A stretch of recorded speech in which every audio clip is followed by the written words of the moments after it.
A minha Bíblia está aberta em 1 de João, para a leitura do capítulo 4, verso 19. Hoje pela manhã eu quero lhes falar sobre os 4 estágios do amor. 1 de João, capítulo 4, verso 19.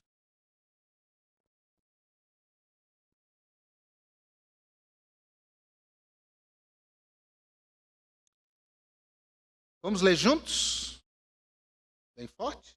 Vamos lá?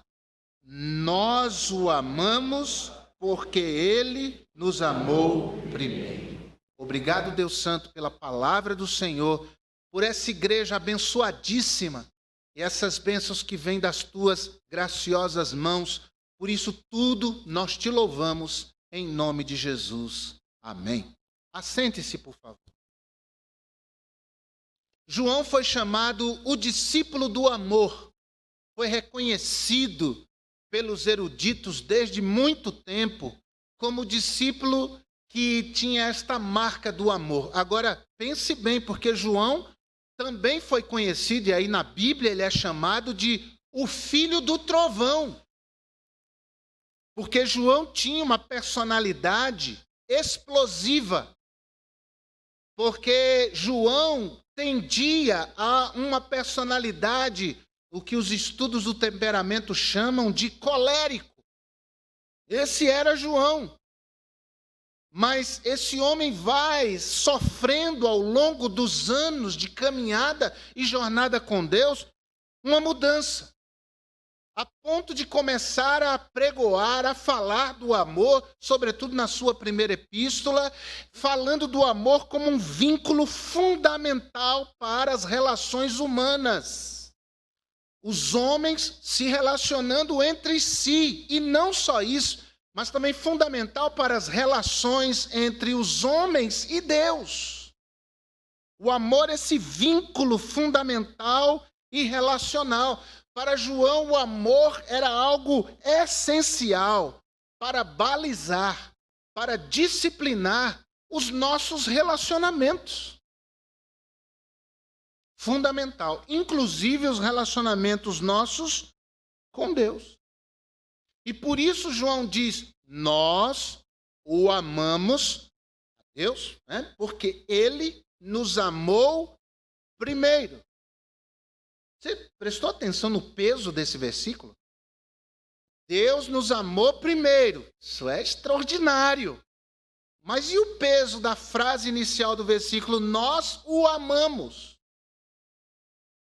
Isso suscita um pensamento e uma reflexão. Você ama a Deus? A questão é como você ama a Deus. Que tipo de amor você nutre com Deus? Que tipo de amor é o vínculo que nós temos com Deus? Lembram-se do diálogo de Jesus com Pedro?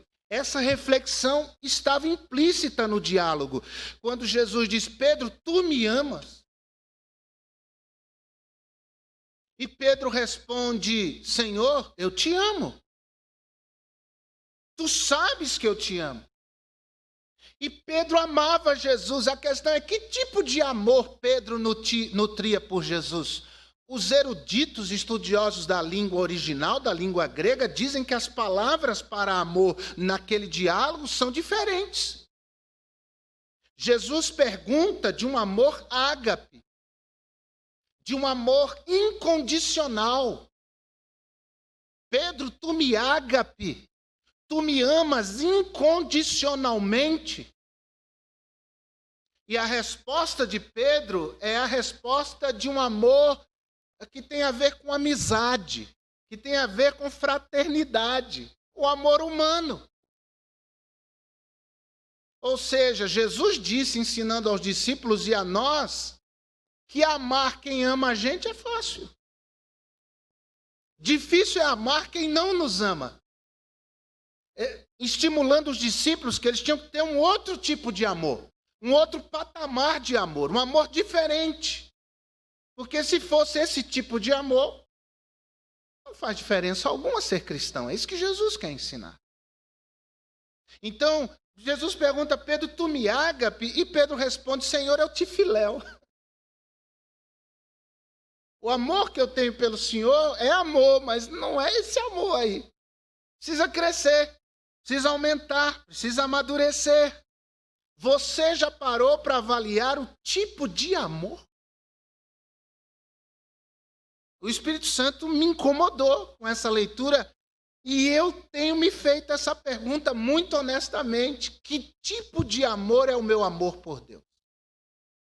Vamos pensar aqui sobre 4 estágios do amor. Em primeiro lugar, primeiro estágio, o amor a si mesmo por interesse próprio. Esse é o amor mais comum que existe, é um amor eminentemente carnal. O apóstolo Paulo, escrevendo aos Efésios para falar do relacionamento marido e esposa, quando fala que o marido tem que amar a sua esposa como a seus próprios corpos, ele completa dizendo, capítulo 5, verso 29 de Efésios, ninguém jamais odiou a sua própria carne. Ninguém. Nós nos amamos. Talvez a pessoa que mais seja amada por nós, seja nós mesmos. Na década de 80, tinha uma banda de rock que tocava nas rádios uma música que dizia assim, eu me amo, não posso mais viver sem mim. Sei que você não ouviu isso, que você é um crente, mas tinha essa música, acredita em mim. E o que mais tem é gente que ama a si. E o amor não passa disso. É um amor autocentrado, é um amor que olha só para si. A natureza humana pecaminosa, ela vive unicamente para satisfazer a si mesmo. É eu em primeiro lugar. Eu que tenho que ter conforto primeiro, eu tenho que ter o prazer primeiro. É uma sociedade que nós vivemos, uma sociedade hedonista, onde o prazer pessoal está acima de tudo. E no Eclesiastes, se você puder conferir, capítulo 2, verso 11, Salomão provou isso, gente, de maneira abundante. Esse amor a si mesmo por interesse próprio, por prazer próprio. Eclesiastes capítulo 2, verso 1, Salomão diz, disse eu no meu coração, ora, vem, eu te provarei com alegria, portanto goza o prazer, mas eis que também isso era vaidade. Ele chega a essa conclusão depois de muito tempo já na sua velhice. Mas ele fez essa jornada pelo prazer próprio, pelo egoísmo, pelo prazer pessoal, o amor a si mesmo, tendo a si como um fim em si mesmo. Olha, continua a leitura de Eclesiastes. Ao riso disse, está doido. E da alegria, de que serve esta? Busquei no meu coração como estimular com vinho a minha carne, regendo, porém, o meu coração com sabedoria, e entregar-me à loucura, até ver o que seria melhor que os filhos dos homens fizessem debaixo do céu, durante o número dos dias de sua vida. Fiz para mim obras magníficas, edifiquei para mim casas, plantei para mim vinhas, fiz para mim hortas e jardins e plantei neles árvores de toda espécie de fruto. Note, para mim, eu era o objetivo final de tudo. Em continuidade da leitura, fiz para mim tanques de águas para regar com eles o bosque em que reverdeciam as árvores. Adquiri servos e servas, tive servos nascidos em casa, também tive grandes possessões de gados e ovelhas, mais do que todos os que houve antes de mim em Jerusalém. Amontoei também para mim prata e ouro e tesouros dos reis e das províncias. Provi-me de cantores e cantoras e de delícias dos filhos dos homens e de instrumentos e de música e de toda espécie. E fui engrandecido e aumentei mais do que todos os que houve antes de mim em Jerusalém. Perseverou também comigo a minha sabedoria e tudo quanto desejaram os meus olhos não lhes neguei.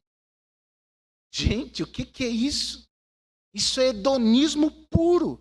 Nem privei o meu coração de alegria alguma, mas o meu coração se alegrou por todo o meu trabalho, e esta foi a minha porção de todo o meu trabalho, e olhei eu para todas as obras que fizeram as minhas mãos, como também para o meu trabalho que eu trabalhando tinha feito, e eis que tudo era vaidade. Essa palavra no hebraico quer dizer poeira de nada, vida oca, vazio. Vaidade não é brinco, vaidade não é calça comprida, vaidade não é pintar o cabelo.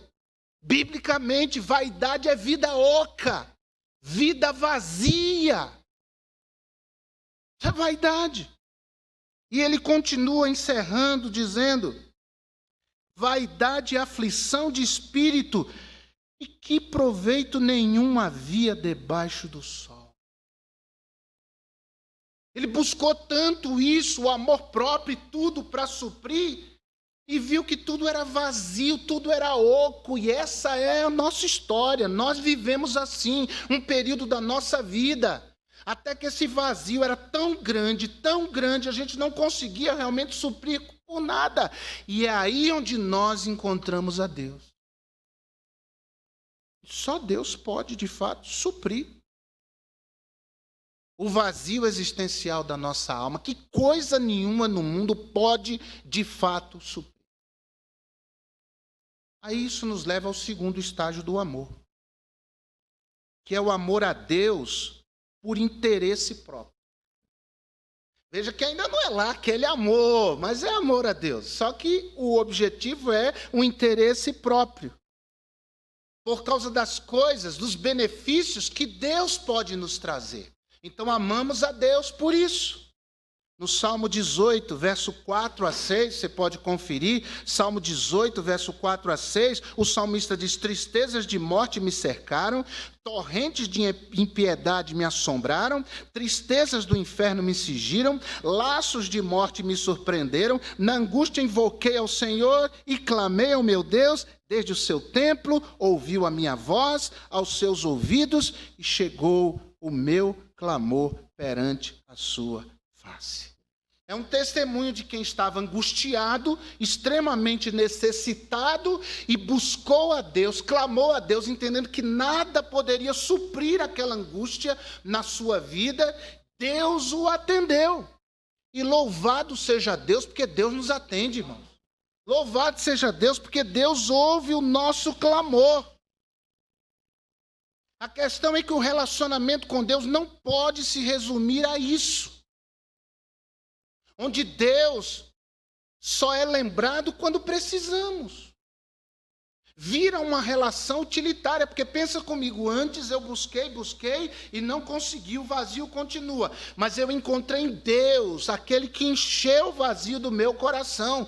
E junto com esse Deus eu tenho perdão dos meus pecados. Junto com esse Deus eu tenho ouvidos abertos para ouvir, no caso de Deus, né? Os ouvidos de Deus abertos para ouvir o meu clamor. Junto com esse Deus que eu encontrei, eu tenho a família cristã, a família da fé. Eu tenho proteção, eu tenho promessas de Deus que alimentam e fortalecem a minha vida. Então, Deus se torna o mais digno objeto do meu amor. Por quê? Porque eu estou recebendo alguma coisa em troca. Não é assim que as pessoas se relacionam com os ídolos? É só quando elas precisam. Então elas vão clamar. E isso é coisa do diabo. Um crente que trata Deus como um ídolo está dando ouvidos e se alinhando à ideia do diabo. O diabo disse para Jesus: tudo isto te darei se prostrado me adorares. Mas a relação que Deus quer ter conosco está para além disso. Ele quer que nós peçamos, Ele quer que nós clamemos, Ele quer que nós o enxerguemos como única fonte de salvação e solução para a nossa vida. Mas Ele quer que a nossa relação com Ele esteja além. Devemos ser gratos, como o salmista no Salmo 103. Bendize a minha alma ao Senhor, e tudo que há em mim, bendiga o seu santo nome. Bendiga a minha alma ao Senhor, e não te esqueças de nenhum de teus benefícios. Isso é gratidão. E Deus quer isso. Mas Deus quer que a nossa relação com Ele seja ainda mais profunda. Não seja um amor a Deus por causa dos interesses que temos em relação ao que Deus tem. Eu costumo dizer, nós não buscamos o bolso de Deus, nós buscamos a Deus. A ordem não pode ser invertida, é a Deus. E Jesus disse, buscai primeiro o reino de Deus e a sua justiça, e as demais coisas, em outras palavras, fica tranquilo. Deus vai te dar. Isso nos leva ao terceiro estágio do amor. É o amor a Deus, por amor a Deus. Notou como já subiu o nível da coisa? Por que é que você ama a Deus, crente? Ele diz, eu amo a Deus porque eu amo a Deus. É só por Ele. Então, Deus nos leva a esse estágio, permitindo que nós suportemos muitas aflições. Salmo 34, 19, muitas são as aflições do justo. Mas o Senhor o livra de todas, ou seja, à medida em que nós somos provados por Deus, nós passamos a ter mais tempo na presença de Deus. É assim, irmãos. A gente ora mais, a gente lê mais a Bíblia, a gente fica mais atento à palavra que é pregada ou ensinada, nós ficamos mais dispostos para Deus quando debaixo de tribulação e dificuldade. E é nessa situação que nós vamos descobrindo como Deus é amável. É nessa situação que nós descobrimos certas coisas sobre Deus que antes, sem dor, nós não descobrimos. Porque tem lições que a gente só aprende debaixo de tribulação. Tem lições que nossos filhos não vão aprender com a gente falando, não vão aprender. Eles vão ter que experimentar na carne. E alguém disse que o sujeito só fica liso quando passa na lixa. Você que é pai e mãe como eu, você sabe. E a gente falou, aconselhou, mas ele não enxerga. Aí lá na frente ele vai, pum. E você não vai chegar nele para dizer assim, você viu que eu te... Não faz isso. Eu te falo, não faz. Deixa ele vir. Aí você abraça e diz, meu filho, minha filha, eu estou aqui para te ajudar. Eu estou aqui para te apoiar. Eu amo você.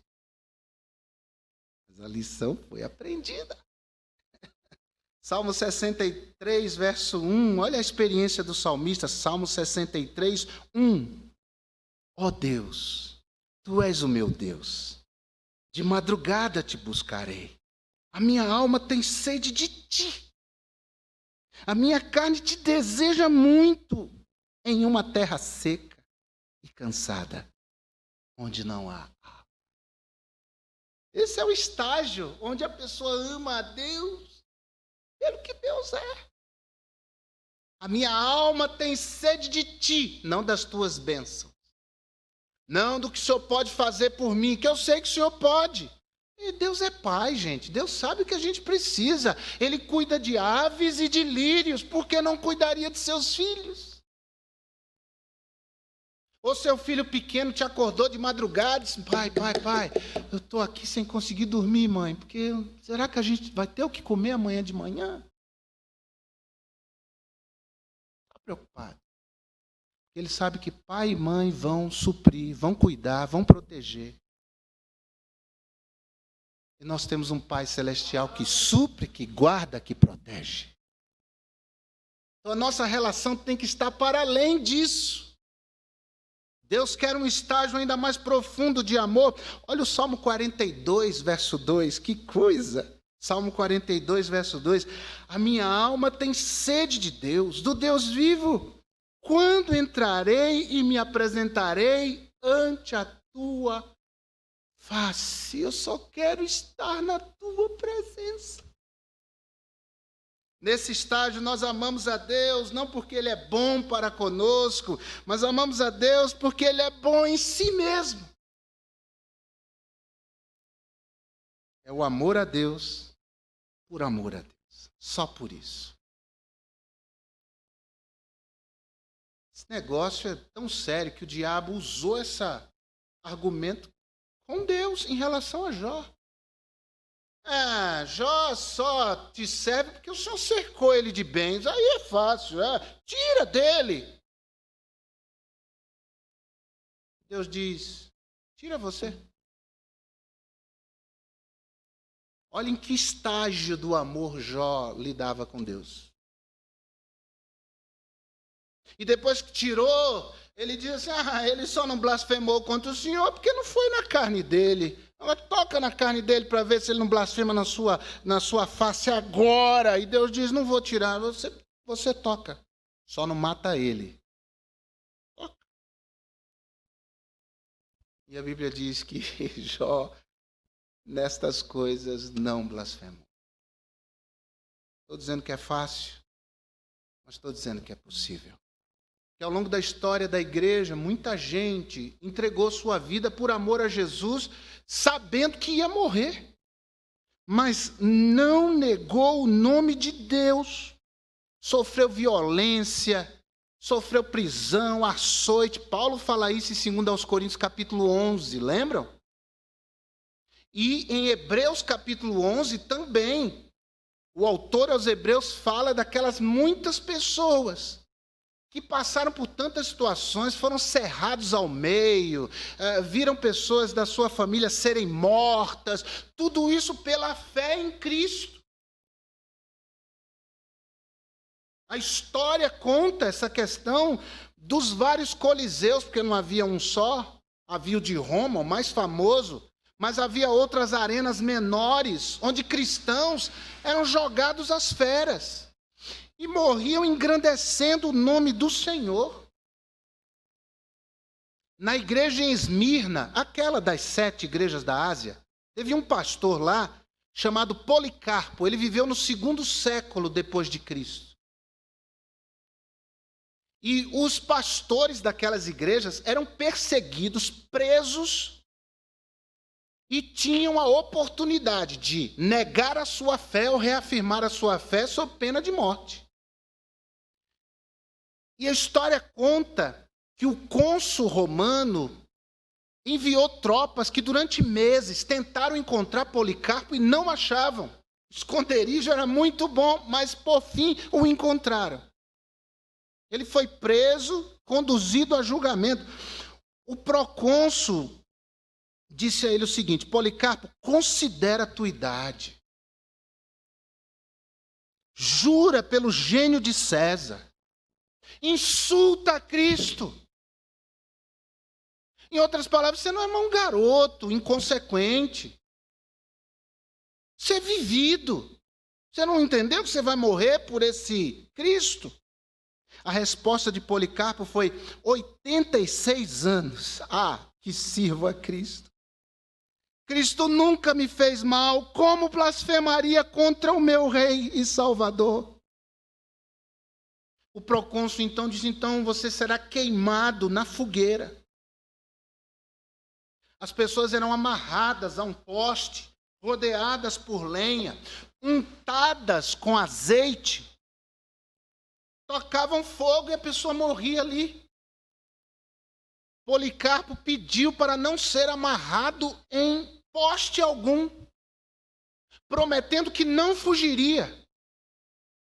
E ele é colocado amarrado ali no meio daquela fogueira. E, de fato, a história conta que ele não fugiu. Mas enquanto as chamas o queimavam, ele glorificava a Deus. Que tipo de amor eu tenho por Deus? Qual a qualidade do amor que temos por Deus? Isso nos leva ao último estágio do amor. O 4º estágio, o amor de Deus que nos absorve. Sabe como uma esponja que chupa água? O amor de Deus que nos absorve. Esse é um estágio muito especial e é um mistério da fé. Poucas pessoas chegaram a experimentar esse estágio. E só é experimentado quando o crente é tomado por Deus. A Bíblia diz que nós devemos ser cheios do Espírito. Nós não fazemos ideia do que é isso em termos de patamar espiritual. É como uma gota d'água que é jogada num rio de vinho. E vai se tornar vinho, cor de vinho, gosto de vinho. É como o ar, irmãos, que é tocado pela luz solar. Mistura-se, torna-se tudo uma coisa só. Assim é quando o crente é invadido pelo amor de Deus. A Bíblia diz em Romanos 5,5 que o amor de Deus foi derramado em nossos corações pelo Espírito Santo que nos foi dado. Se é salvo, tem o Espírito Santo. E se tem o Espírito Santo, tem o fruto do Espírito Santo. E dentro desse fruto do Espírito Santo, um dos aspectos é o amor ágape, é o amor de Deus. A questão é que esse amor, ele vai transbordar em nós à medida em que nos aproximamos de Deus, à medida em que buscamos santificação, à medida em que buscamos colocar em prática o que temos ouvido e estarmos para além de ouvintes apenas, mas de praticantes da palavra. E na minha vida como crente, eu me converti aos 11 anos de idade. Eu encontrei algumas pessoas assim, cheias de Deus, cheias do Espírito Santo, absorvidas pelo amor de Deus. O amor de Deus vazava deles. Os irmãos conheceram o pastor Ponte. Irmãos conheceram aqui. O pastor Ponte morava em Santo André, na casa no fundo da igreja. O pastor Ponte foi com o pastor Josué lá. Irmãos, eles entraram em casa. Eu estava com um problema de saúde no fígado. Eles entraram, não tinha sala, era quarto e cozinha. Eles entraram lá, ficou aquele círculo, a Márcia comigo. De repente, a gente começou a chorar do nada. Chorar, copiar, a presença de Deus vazava da vida daquele homem. Eu encontrei alguns assim. Gente que foi absorvida. Que chegou num ponto de relação com Deus que disse: Deus é muito mais do que água, Deus é muito mais do que pão, Deus é muito mais do que vestes. Para mim, Deus é muito mais que doença. Deus é muito mais, Deus está para muito além disso.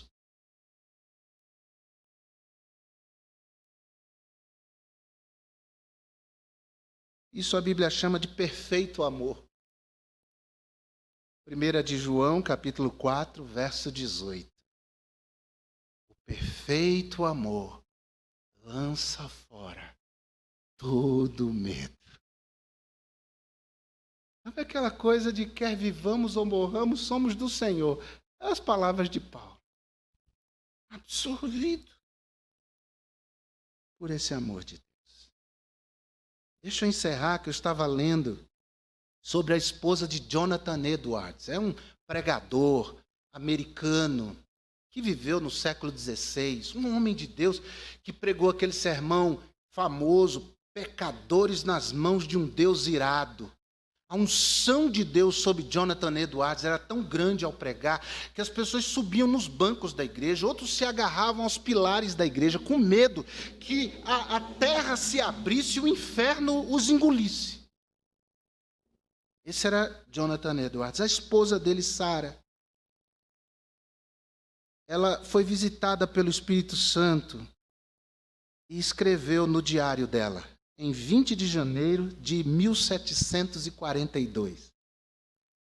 Ela disse assim: enquanto o senhor Edwards estava orando essas palavras em Romanos 8:34, vieram à minha mente: quem os condenará? É Cristo quem morreu, ou antes quem ressuscitou, o qual está à direita de Deus e também intercede por nós, as quais provocaram grande deleite e prazer à minha alma. Mas quando eu fiquei sozinha, aquelas palavras voltaram à minha mente com maior poder e brandura. Elas pareceram a mim com indubitável certeza, com palavras de Deus e como as palavras que Deus pronunciava ao meu próprio respeito.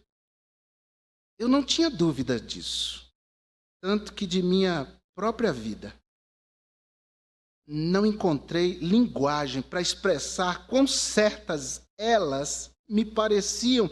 As infinitas montanhas e montes eram apenas sombras daqui. A minha segurança e felicidade e eterno gozo do imutável amor de Deus pareciam tão eternas e imutáveis quanto Deus mesmo é.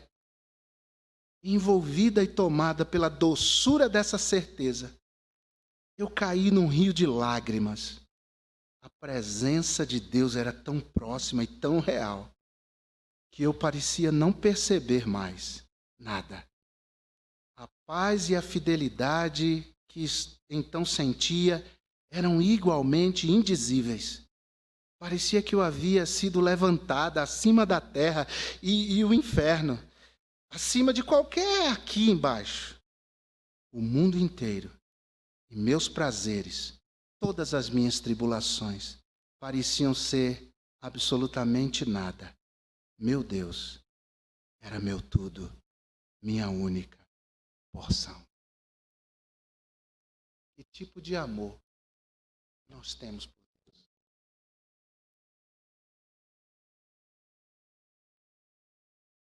É o tipo de amor que não resiste à idolatria de reter.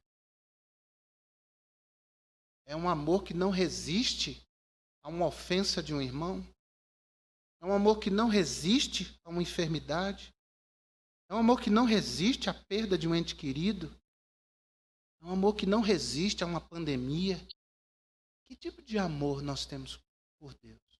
Eu sei que esse negócio de amor é uma coisa que vai crescendo, é convivência, é dia a dia.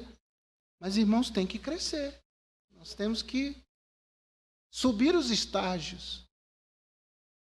Porque o mundo está precisando de gente cheia do amor de Deus, transbordando do amor de Deus. Eu oro a Deus por mim e me desafio, Senhor, que o cálice do meu coração transborde do teu amor. Há um ponto que nada mais importe.